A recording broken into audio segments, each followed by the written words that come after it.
en Cuarentena. Hoy vamos a ver triángulos. Me encanta hablar de triángulos, creo que es lo más esencial cuando hablamos de geometría, en especial porque hay una propiedad que es fundamental. Y es que los triángulos se definen como figuras geométricas de tres lados principalmente. Lo interesante de estos es que son los polígonos con la menor cantidad de lados. Nosotros vimos polígonos hace un poquito tiempo atrás, pueden revisar. Polígonos hace referencia a muchos lados. Entonces estamos hablando del polígono con menor cantidad de lados. De alguna u otra manera, los triángulos pueden recubrir los polígonos que nosotros conocemos. ¿Y a qué nos referimos con esa idea? Acá, por ejemplo, tenemos un cuadrilátero. Este cuadrilátero que está aquí, podemos ver que cuando trazamos las diagonales, vemos que se forman triángulos. Tenemos un triángulo aquí, un triángulo acá y así. Además de, tal vez, admirar estos cuatro, pero al mismo tiempo admirar estos que está aquí, este que está acá, y bueno, ver los otros que se hacen. También podemos apreciar lo mismo en el pentágono. Por ejemplo, si hacemos estas dos líneas, podemos notar que acá hay tres triángulos diferentes. En el caso del hexágono, vemos que hay 6 triángulos aquí, y en el caso del octágono, también vemos que hay hartos triangulitos dibujados en este dibujo. Es por eso que igual de alguna forma debemos tener eso en cuenta, ¿no? Entonces es muy probable que cada vez que estudiamos con polígonos tengamos que de alguna forma volver a los triángulos. ¿Qué es un triángulo? Bueno, ya lo dijimos. Los triángulos son los polígonos de menor cantidad de lados, por ende son esenciales. Poseen 3 lados y 3 ángulos. Eso es siempre importante. Siempre van a tener 3 lados y 3 ángulos.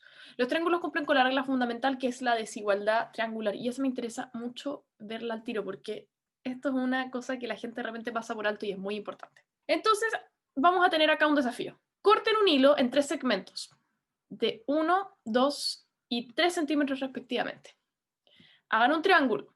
Si no tienes hilo, hazlo con una regla y traza líneas. ¿Qué se obtiene? Bueno, obviamente hasta aquí tienen que hacer una pausa. Lo que va a pasar entonces es que si agarran los 3 centímetros, 2 centímetros y centímetros respectivamente, y yo les digo hagan un triángulo, no van a poder. La razón por la cual no van a poder es que si estiran acá voy a marcar con rojo el lado más largo, si estiramos el lado más largo aquí, y con azul marco los trazos más pequeños, nos vamos a dar cuenta que esto no es un triángulo.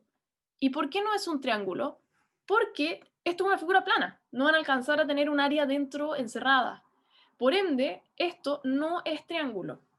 Para que sea un triángulo, tiene que pasar entonces que los lados más pequeñitos, los lados azules, que son 1 y 2 centímetros, en realidad sean un poquito más grandes, ¿no? Más grandes como para, por ejemplo, inclinarse hacia arriba y generar un triángulo de verdad. Entonces, por ejemplo, si nosotros le asignamos 1,5 y 2,5, eso sí es un triángulo. Entonces, esa es la desigualdad triangular, la propiedad que tienen los dos lados restantes de ser un poquito mayores al sumarse que el que falta. ¿Cómo nosotros denotamos eso matemáticamente? Con la relación que voy a describir ahora. Imaginen un triángulo cualquiera, el que está aquí dibujado de vértices A, B y C y ángulos alfa, beta y gamma, y lados A, B, C minúscula.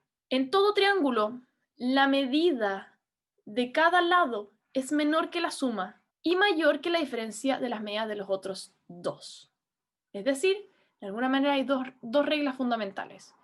Y es que, por ejemplo, el lado A tiene que siempre ser menor que la suma de los otros lados correspondientes. Y es lo que vimos antes, ¿no? Que teníamos el trazo de 3 centímetros, el trazo de 1 tenía que ser un poquito más y el otro tenía que ser un poquito más de 2 para que pudiéramos tener esa diferencia. O sea, este lado tiene que ser menor que la suma de estos dos. Y al mismo tiempo, uno puede también decir que ese lado tiene que ser mayor que la diferencia de los otros, la diferencia positiva. Entonces, esa es la desigualdad triangular.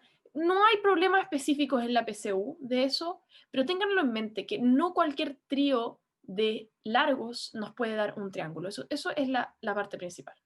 Entonces, siempre tiene que ocurrir esa propiedad cuando nosotros hablamos de triángulos.